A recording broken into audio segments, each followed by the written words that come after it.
With Super Tuesday now in the books, we know we are barreling towards a rematch of Trump-Biden at the ballot box in November.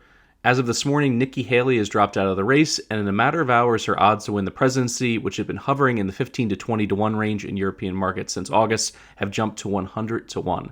Trump's resounding win on Tuesday not only elbowed out any legitimate Republican challengers, but it also helped him achieve a noticeable bump in the betting markets. Trump had been the favorite or co-favorite in the presidential market since it opened in the summer of 2022, but for the first time, his implied probability has crossed over the 50% threshold to retake the White House. His odds now sit at minus 125, where Biden's have been virtually unchanged since the fall at 2 to 1.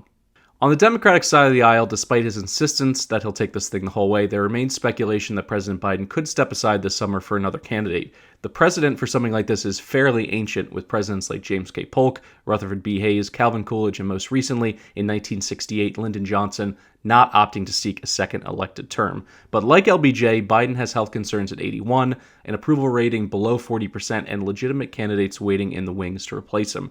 The Democratic candidate markets lists Michelle Obama, California Governor Gavin Newsom, and Vice President Kamala Harris as all strong challengers. The former First Lady has leapfrogged both Harris and Gavin Newsom in these markets in the past 6 months. She can currently be found at 5 to 1 to win the nomination, with Newsom and Vice President Harris settling into the 7 to 1 and 12 to 1 lanes, respectively.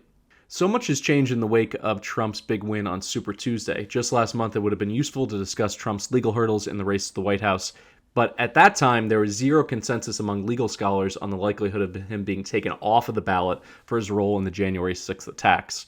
But on Monday, the U.S. Supreme Court struck down Colorado's efforts to bar Trump from the state's Republican presidential primary under the 14th Amendment of the U.S. Constitution. That amendment and its so-called insurrection clause would have disqualified any candidate for public office had they engaged in insurrection or rebellion against the U.S. government. This win in the Supreme Court further solidifies Trump's standing in both the polls and in the betting markets. And without a serious challenger on the Republican side of the aisle to compete with, the next wave of polling data expected next week should really focus in on favorability for both Biden and Trump among likely voters, both in their party and swing voters.